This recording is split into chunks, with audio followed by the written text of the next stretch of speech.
Hello, everybody, and welcome to another episode of the Divorced Woman's Guide podcast. I am really happy that you have decided to tune in today because I am joined by Kimball Lewis. Hello, Kimball. How are you? Hi, Wendy. Thank you for having me. Of course. I'm really excited that you are here and to have a conversation with you today about co-parenting a child that has behavioral problems, even when an ex-spouse disagrees. And this could not be better timed, Kimball, to be honest with you, because I have heard this come up quite a bit with some of the clients that I have been working with. And before we dive in today into this really juicy conversation that we're going to have with a lot of great information, I want to share a little bit more with our audience about you. So Kimball Lewis is an executive who has spent his career using research and technology to improve the lives of individuals as well as businesses. He began his career as a health, welfare, and child policy researcher for a leading public policy think tank in Washington, D.C. He then served as a technologist and executive in a series of successful healthcare startup businesses. Mr. Lewis joined EmpoweringParents.com as CEO in 2017. And at EmpoweringParents.com, Mr. Lewis is committed to ensuring that the timeless and practical parenting advice of James Lehman and the Total Transformation endures for future generations of parents struggling to manage the most challenging child behavior problems. And Mr. Lewis resides in Florida, here in the good old US of A, with his wife and his two teenage sons. So, Kimball, tell the audience today a little bit about what led you to make the move over to EmpoweringParents.com. Well, as you alluded to earlier, I spent the first few years of my career as a health and welfare policy researcher, mostly dealing with child healthcare and child welfare policy. That's always been an interest of mine. And I went into sort of the startup area after that, and did a few successful startups in the technology space. But 5 years ago, this opportunity arose out of nowhere. And I had raised two kids. I have teenage boys. And out of nowhere, an old acquaintance of mine who had a company that worked with the Total Transformation Program, which was really big in the late 2000s, but they were selling DVDs and CDs and books at that point. That's not really how people get content these days, as we all know. Right. People don't even have DVD players. Right. And what is that? and I was living in Maine. I'm living in Florida now, but I'm from the Northeast. I was living in Maine, and James Lehman, who's the author of the Total Transformation Program, lived in the town that I lived in Maine, in Portland, Maine. And when this opportunity came to, and he passed away in 2010 at the height of his popularity, this opportunity to revitalize it, and I was at a turning point in my career, and I was able to take on something like very different. I was able to get back to my roots, focus on child welfare policies and help with children and stuff. I'd done Big Brother program when I was in my 20s in two different cities, that kind of stuff. So this was like an opportunity came across to do something that felt really great. And you don't always get these opportunities. So I left my corporate world and here I am.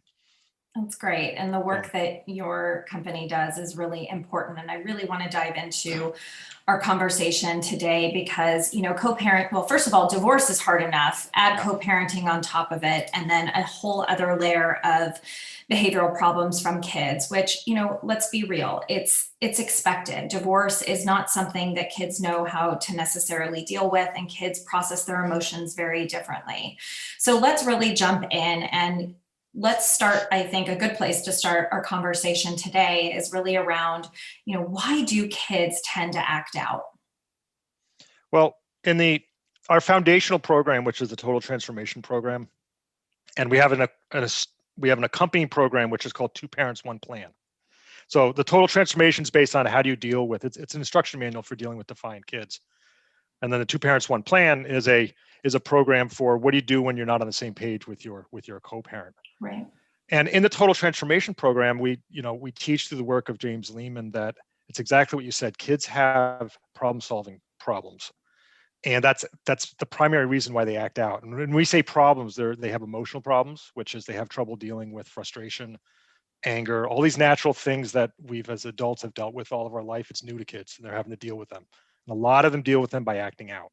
Right. or they have social problems. A lot of kids don't understand social cues. They have issues with other kids. They don't necessarily understand why they act out as a result. And they have functional problems. They just don't, they have a hard time meeting responsibilities and getting up and going to school, frankly, things like that, putting the video game down and doing that. Those are things as adults that those are problems that we learn to solve. And a lot of kids, when they're young, this is the first time they're actually having, when you're 7, 8, 9 years old, that you actually have to put something down and you have a responsibility that's schoolwork. That's kind of new. And a lot of kids who don't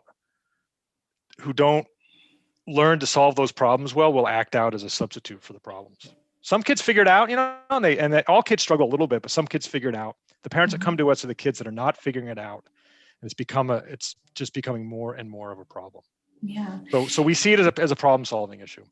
And how do parents how can they distinguish, because I think some of us, COVID, I think has really exacerbated, our kids' behaviors, right? So how does a parent really distinguish between if a kid is just frustrated, but really if there are more serious behavioral issues? That's a great question, Wendy. We have one of our more popular articles on our website talks about, is this normal teen behavior or is it's Right. problematic? Right. And some of it's time.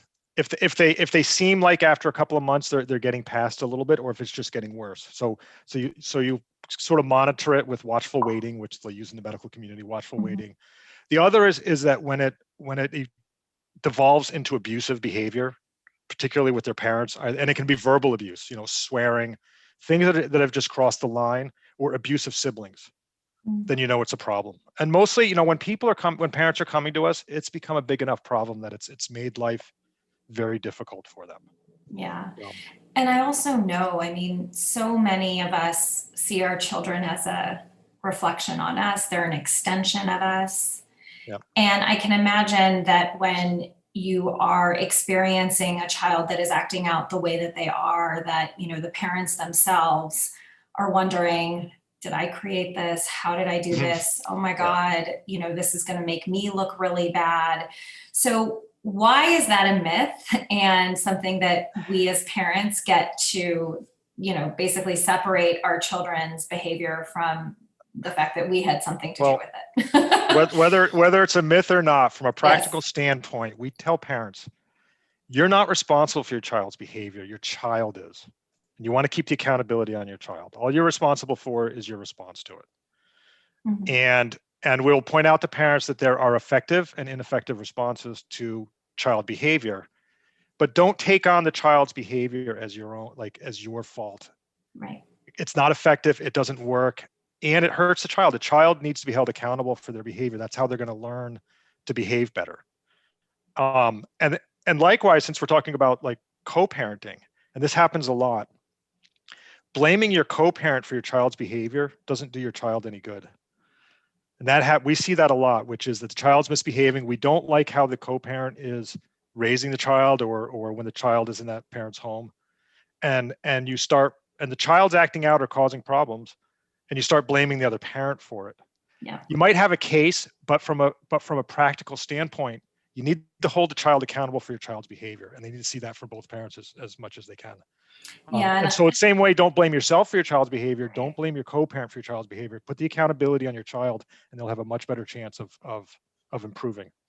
Yeah, and I say all the time too that, our children see themselves as an extension of both parents. So when you're blaming the other parent, you're essentially, it's creating actually more issues with your kids instead of treating them as an individual. And I love what you said about, they get to take responsibility. I'm really big on owning your side of the street and not taking responsibility for other people's choices, decisions, actions. I think that's really important.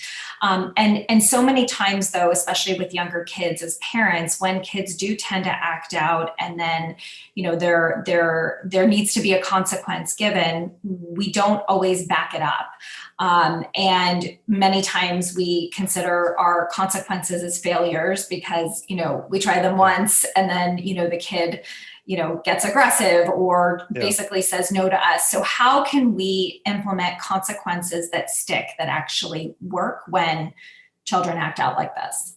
So one of the things that we look at is what we call effective consequences. And there are ineffective and effective consequences. Mhm. It could be that your consequence is effective. You just need to apply it consistently over time. Some kids, after 2 or 3 weeks, they'll start behaving better. Some takes 2 or 3 months. It's Mhm. longer. But the consequence also needs to be effective. It's not a punishment. It should be tied to what the original behavior was, if possible, and you want it to be short term. And so what I mean by that is, so tied to the original behavior is, if let's say they're coming home after curfew, a consequence could be that they need to come home earlier the next time they go out, and let them practice coming home. So you lower their curfew date, and then when they can get home, three weekends in a row on curfew date, then you can extend it again. And then short term is like, let's say you take their phone away for whatever, they're hitting their sibling or whatever. You don't want to take it away long term. You'll use a consequence that looks something like this. You've been hitting your sister. I'll take your phone away for 3 hours, and then during that time you can't hit your sister. And if you hit your sister again, the clock starts over again. So they have to practice the self-discipline of not hitting their sister. And then after 3 hours, they get the phone back. And it's important for a number of things. One is, for a kid who has behavior problems, not hitting his sister for 3 hours and not getting frustrated with his sister might actually be a challenge. Right. So you want it short enough that they can actually accomplish the task. And then the other thing is, you want them to get their phone or their electronics back in their hands, because that's your currency. You need to be able to take it. You need to take it back again. Right. So these long-term consequences, so what we call over-the-top consequences, you lose your currency, because if you take their phone away for a week and they do something tomorrow, you have nothing left to take away. Right. That makes sense. So you want to just keep reapplying these things, and just know ahead of time that it's not going to work the first time. You're going to have to keep applying these things. So if you apply a consequence and then the child does it again the next day, it doesn't mean that it's not working. Right. It means you just have to keep applying it. Right. And then what happens like in situations where, if the kids start getting aggressive with a parent, for example, whether that be verbally or physically, I'm just imagining, as moms, if, your sons are bigger than you and, there tends to be aggression coming towards you. Can you expand on maybe what some consequences around that might be? Yeah, so those are ones that are not gray areas in terms of we have a thing, there's no excuse for abuse. If you're feeling threatened by your child, there need to be fairly immediate consequences planned out ahead of time that, I mean, you need to, and maybe you get a co-parent involved, maybe you get something else involved, but something significant happens as a result of that. Again, they need to be able to earn that stuff back. But we don't want a situation where the parent feels threatened. A lot of times parents they feel threatened by your child. So, and siblings also can be threatened by another child. So you need to ensure your own safety. Right. We actually have articles on, like, some parents, like, there might be a place at which you would call the police if you're threatened by your child. That's a very personal decision. Sure. And we have some articles on the pluses and minuses of doing that and what you should be aware of if you were going to head down that route. More often than not, it's things like punching holes in the wall, right, destroying property. And we recommend that the child has to pay that back in some way. Don't let them get away with, I mean, you can't let that have no consequences. Exactly. No, and I totally agree. And thank you for sharing that, because I know that some people do struggle with that. But, what I think you're also painting the picture of is that there's a pattern to our kids' behavior, right? We know our children very well. And it's almost, I say all the time, like, why are you still surprised, right? Like, it's not like they haven't done this before. It's not like you haven't seen this behavior before. So how can we better prepare when something like, our kids' behavior happens? What are some steps the audience can take? So one of the things that we tell the parents we work with, and this is the good news side of it, which is that these are patterns of behavior. Mm-hmm. And since you have a pattern, the next time it happens, it's not a surprise. Yeah. And you can plan out your response ahead of time. And you can work with someone, like you can work with a coach.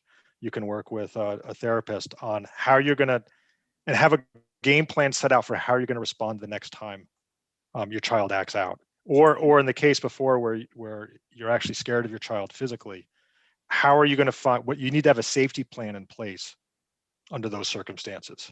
Right. But the beauty of it is if it's happening on a regular basis, you can plan out ahead of time what you're going to do. And then when it happens, you sort of go into action mode as to like, this is what I'm going to do. And you get much better at it. You do it 1, 2, 3 times, Right. and you get much better at it. And it brings the anxiety level down. Also, the parent goes into the situation much calmer. They're not reacting to it, and they handle it much better. That actually happens with co-parents as well, because there's a lot of fighting going on between co-parents. Yes. Well, I was going to say that too. I was thinking, how does the co-parenting relationship play into that? Yeah. So it's hard enough to have a child with behavior problems. Yeah. And then it's hard enough to have 2 parents in the same household disagreeing. But it's even more difficult when you have 2 parents in separate households who set totally separate rules and have expectations. Right. And then one parent might actually be doing something out of spite for the other parent as well. We see that going on. Yeah. And how as a parent do you handle that situation? Yeah. And we tend to focus on what do you have control over and what don't you have control over. Exactly. And let go of the things you don't have control over. Like you actually can't make the rules in your co-parent's house. You can't. And if you try to, you're going to get really frustrated. Yeah. If it's a safety legal issue, you have some recourse, but you just don't like the way they parent. They let them stay on electronics all the time. It's not an ideal situation, but trying to fix that situation by trying to make that parent do something they don't want to do or won't do is going to make it worse, actually. Yeah. Focus on your own household and just be very, straight with your child. In our household, these are the rules. I don't care what happens at dad's house or mom's house or whatever. In our household, we follow my rules, and you have to deal with that. Yeah. And I was literally just going to ask you that, because so many times, so many of us hear, well, but at the other parent's house, I get to, so why can't I here? Right. And then you get into the negotiation, you get sucked into the why, the why game. So how can we avoid that? So we have the first time I heard of the total transformation was I was driving home from work because it was originally advertised on radio back when radio was like the big thing. And not so was I. I was on Radio Disney back. You sold did? Radio Disney back in the day. Yes. Yeah. So I'm listening to James Lehman, and he's from Brooklyn originally, and he was a defiant child, so he knows what he's talking about. And he says you don't have to attend every argument you're invited to, and oftentimes the best thing to do is not attend that argument. And in that situation, when your child's arguing against your rules, and you have rules of your household that are reasonable rules, and a lot of time the arguing is because they don't want to follow the rule, and you don't have to after you've explained yourself once, you don't have to have that argument any longer. Or you can say, and usually the argument happens around the time that they're supposed to be complying with the rule. You can say, look, the rule is the rule. You need to comply, or else there's going to be consequences. Tomorrow at 5:30 before dinner, we can sit down for 20 minutes. And we can have a gripe session. You can talk about it. We'll schedule it out. That's usually not what they want to do. They just want to get out of the rules. So you don't have to have those arguments. The same rules. It's actually incredibly powerful to stop participating in an argument with your child. The first time you do it, if you're in that cycle of constant arguments. In fact, I do this. I have arguments on the way home in the car with my child before I even get home. Yep. Like I've had the whole argument, and I get home, it's a self-fulfilling prophecy. You're going to have the argument. So if they poke, they just keep poking at you, thinking, right? They poke. It drives me nuts because like my kids do this all the time. Like we have one conversation, and the answer is still no. It's exactly right. Yeah. And then they're like, maybe if I try it this way, and then they do it again, and you're like, I know. It's like they're just persistent little buggers. Yeah. And if they're reasonably polite about it, it's fine. It's kids, right? If they're swearing at you, that's a problem. Because if they swear at you and they get their way, that's a bigger problem because they start learning that's an effective way to solve. That's how I get what I want. Yes, that's an effective way to get what they want. And then if they do that a couple of times, they actually get what they want, not by doing that behavior, but by threatening that behavior. Which is what you see as well, and adults do that too. You see that in relationships where one of the spouse will completely act out and lose their temper. as they do, only have to do it once or twice as a warning to, if you don't comply with my wishes, I'm going to act out and it's going to be a mess. And if you don't comply and I act out, it's your fault for not complying.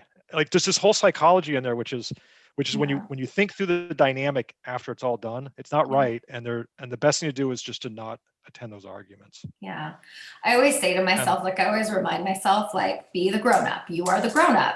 Yes. You are the grown up, right? And, there's times even where, my ex-husband and I, like, we both get the same, like, we both get it from one kid just differently. Yeah. And, when we commiserate on like, are you getting this? And, he'll say like, oh yeah. I was like, how are you doing it? I'm like, I'm just standing there going, I'm the grown up. I get to make the decision.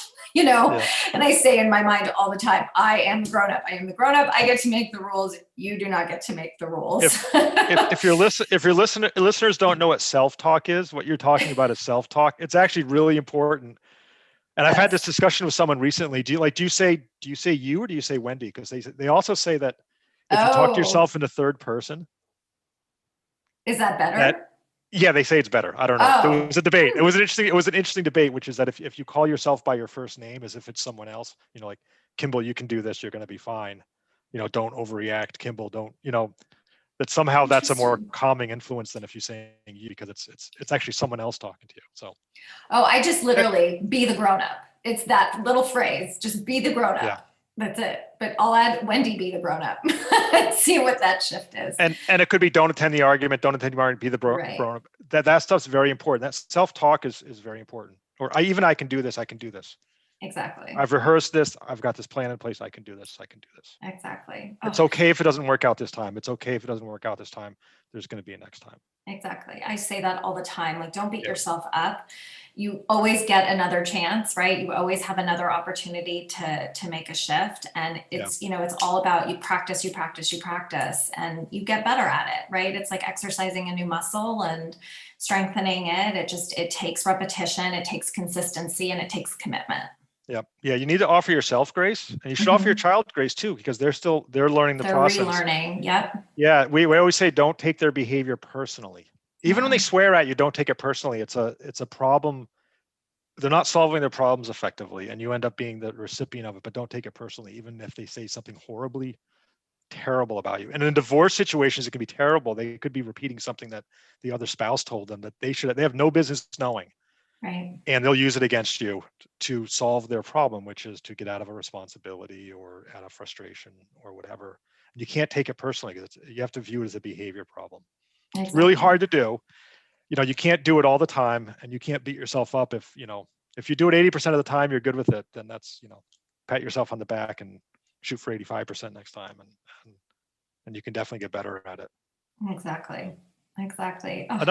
Please. I was going to say, talk more. You had asked about consequences before. There's one other point I'd made a note I wanted to talk about, which was with in a divorce situation, especially, some parents feel guilty because of the divorce about giving their kids consequences. Oh, yes. Very clear. A consequence is not a punishment. You're helping to train and teach your child how to behave appropriately and solve problems appropriately. Consequences and limit setting is the very important tool, and you're doing a child a favor by doing those things. Even if you feel guilty doing it, you need to still hold your child accountable. Yes. It's hard, but you have to. Don't take on the guilt. And that's not to say that the divorce doesn't affect the child. It definitely does, but it doesn't change how you should approach consequences and holding your child accountable. Yeah, and I teach and talk about this all the time. I mean, it's really about boundaries, right? We're teaching our kids how not only to respect other people's boundaries, but also how to create their own. And if our children, and I say the same thing, like, consequences for crossing boundary lines, it's not a punishment. It's intended to teach them how it is that they get to go out in the world and be respected.